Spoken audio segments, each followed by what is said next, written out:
Hello and welcome to my YouTube channel. My name is Florentin and this will be the second installment in a video series in which I talk about the book Julian Bream, A Life on the Road. I'll place a link of the first video at the bottom if you want to take a look at that. In that first video, I just do an introduction to the book and how I bought it and what the book is generally about. Um, I read this some 20 years ago for the first time, so it's my second reading of it. I got it at the local public library back then, and I was looking for a copy to own a couple of weeks ago and discovered that this is apparently um, probably out of print because it's really hard to buy, really hard to find online. And I found three or four copies, and the price was quite high. Um, I did manage to get a copy for $34 plus shipping, so it came out to like $38 from thriftbooks.com. I do have a 15% discount on that website. I'll place the link of that at the bottom if you're one who likes to buy printed books and read them, um, as opposed to digital copies of books. Feel excuse me. Feel free to use that link and get a 15% discount. But anyways, I found a few copies that were priced quite high, $59, $200, even in the upper $100 price. I believe one Amazon copy was selling for like $500, which was kind of ridiculous. But I was sure glad to get this copy for like $38. This is hardcover. It is used. It's said as new on the description, uh, but there's many notes in here and highlights. But it's still in very good condition. So there you have it. In this video, I'd like to just share some information about the first four chapters. There's 12 chapters in the book, and I'm really enjoying this second reading of it many years later. And I think I'm in chapter 8 right now, but I'd like to share some information and photos and things like that from the first four chapters for you. If you're a classical guitarist, even if you're just a guitarist of any type, I'm sure that you've heard of the name Julian Bream. If you haven't, you should look him up. He's still alive, by the way. I think he was born in 1933. He was one of the most iconic um, classical guitarist and lutenist of the 20th century. Um, he like Segovia, all right. And this book is written by Tony Palmer, and it's a description of what happened on the road. So it's called The Life on the Road. So you get to read about some experiences as he toured around the world. Um, right from the beginning, lots of great photos in here. It's all black and white, which is fine, but lots of really good photos. This one, for example, in the beginning, is one of the most famous Julian Bream photos. Um, so chapter 1 it's titled The Loneliness of the Long Distance Guitar Player with a question mark. And in this chapter, you get to read about um, a concert he played in Italy, I believe. And, yes, in Italy, and in a small town. And you get to read about the nitty gritty of getting a concert ready, traveling there by car. This is a long time ago. And getting a room and a place to sleep and eat breakfast, and going to the concert hall the day before to check the stage, to check the lighting, to check the sound of the hallway. I mean, the sound of the stage. That is, to check the chair. He would literally sit in the chair and make sure it's comfortable, make sure it doesn't squeak, things of that nature. And very careful preparation of the concert a day before, dealing with fingernails and dealing with making sure that they're ready for a concert. In this particular chapter, he does crack a fingernail on the way to the concert and on the way to the town, and then he has to deal with a crack and readjust it. And talks about him trying his best to be organized even though he's not.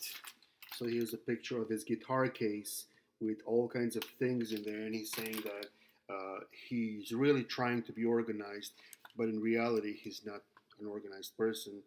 Um, some pictures of him visiting the town before and after playing the concert. Some details about the day of the concert. His routine for that day: waking up early and shaving. He says, and then practicing for about an hour, then eating breakfast, then going maybe for a walk, and then practicing some more, and then shaving again uh, before the concert, shaving the second time, I guess.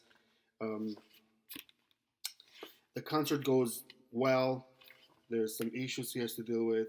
He's talking about the way he was getting paid, sometimes in cash, sometimes with a check, and he's talking about the difficulties of storing the cash when you're on the road. Many, many years ago, as you can imagine, he would have to uh, uh, stash the cash inside his guitar case, and when he would get paid before the concert, as sometimes happened, he'd have to stash all the cash in his pockets before he would go on the stage, um, instead of leaving the cash in the guitar case backstage, out of fear of being robbed. And somebody might say, "What, being robbed?" And then he does say that he was robbed once or twice before, um, during and after a concert. So it's quite interesting to read about him stashing, bunches of cash in his pan packets and then being uncomfortable holding the guitar during the concert because of all the cash that was in his pocket. Um, the second chapter is titled "A Mistake to Overstay Your Welcome," and here he's talking about some things he gets into after the concert, visiting some of the restaurants and coffee shops, and getting stuck late at night without a cab ride, far away from his motel or bed and breakfast, whatever it was, and talking about difficulties of traveling with a guitar and a suitcase and his concert attire, sometimes having a guitar and a lute with him, and sharing that he found it important to visit not only large cities where you would get a huge crowd, but also smaller towns, simply to expose the instrument to uh, audiences that might not otherwise have access to seeing a classical guitar concert, especially back then. Here on page 32, um, just to quote one little sentence, he says, "Because I think that as an artist, one must make some effort to visit smaller communities." So he apparently was big on that. Um, Complaining about not having enough time to visit the cities or towns between concerts. Julian Bream was his own manager. He did have one or two managers, but they dealt with the big picture um, of things. So Julian Bream actually would schedule the concerts himself. He would arrange for the hotel stays himself. He would negotiate the concert fees himself. So sometimes he'd have concerts back to back, like Monday and Wednesday and Friday and Saturday, things like that. So he talks about the difficulty of arranging everything in a way that would work in reality, not just on paper. Chapter 3 is titled "Just a Few Pieces of Wood Glued Together." And obviously, it's talking about instruments in this chapter. Here's a picture of one of his guitar makers, Romanillo's. Um, Long story there. I won't share the whole thing, but he makes one of the first guitars that he really really enjoys, and actually worked on the Brim property. There's like a barn which Julian Bream turns into a guitar shop, and Romanillos gets to work in that shop and build some guitars for him. Um, Talking a lot about different instruments at the beginning of the 20th century and different guitarists that play different instruments. He talks about Segovia's guitars and Yobat's guitars here, Llobet is spelled Llobet. He was a student of Tárrega. If you're a classical guitarist, you would know who that is. And he talks about his instruments here, and just a lot of talk about um, guitarists of that period and their instruments, and also lots of talk about composers that were not guitarists that began to write for the instrument, like Manuel de Falla, is a Spanish composer, not a guitarist, who wrote the Homenaje por le Tombeau de Claude Debussy. If you're a classical guitarist, you probably know that piece, which was a big deal to get non-guitarist composer. And what we mean by that, so you have composers like Giuliani and Carulli and Fernando Sor and Tárrega, and all of these were great composers, but they were also guitarists. So in a way, um, their audience was much smaller. But if you can get some of the larger composers who are not guitarists, people who wrote symphonies to write for the instrument, then you get more exposure. So Manuel de Falla was one of those composers, and throughout their lives, people like Julian Bream and Segovia constantly tried to get larger composers to write for the instrument. Later in the book, Bream does talk about trying to get um, Stravinsky to write for the instrument, unsuccessfully, so but he did try. He acknowledges a lot of Segovia's accomplishments, which is pretty nice. So that's chapter 3. Moving on to chapter, here's a nice picture of Romanellos, and you can see the different kinds of guitars. I believe that's either a Baroque guitar or a vihuela, I'm not sure. And those are more traditional classical guitars right there. That's a smaller instrument over there.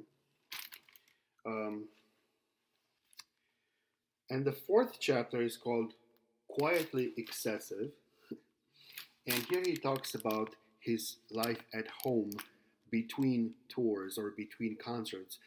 He would tour for 2 or 3 months maybe, and then he'd get back home and chill out for a couple of weeks, maybe longer, during planting season, because he was a gardener, a self-taught gardener.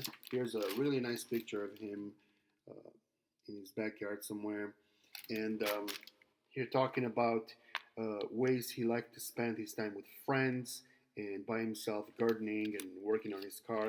Here's a picture of he enjoyed wine, different kinds of that. That's his home wine cellar, and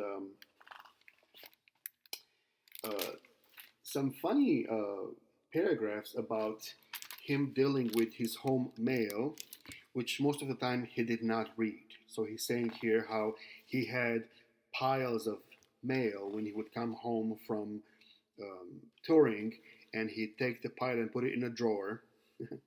And he at some point, I think later in the book, he says that he would check for money if there's any money in the envelopes, and then if there's no money in there, he would just put the envelopes in a drawer somewhere, and then when he'd come back from the next tour, he would have mail again, check for money, no money in there. He'd open up that same drawer, throw out the old mail, and replace it with a new mail. So he was well known for really not checking his mail and correspondence. People trying to get him to go places and play concerts and get him to play their guitars and things of that nature.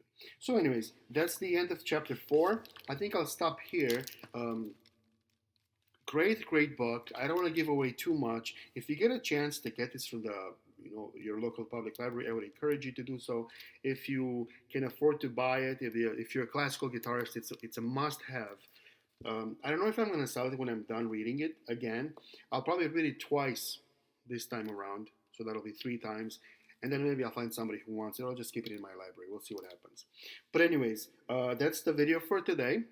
First 4 chapters of Julian Bream, A Life on the Road, written by Tony Palmer. And hope you enjoyed the video. If you have any questions or comments, feel free to write them at the bottom. If you're not subscribed to my channel yet, I invite you to do so. You're welcome to do that. Thank you very much in advance.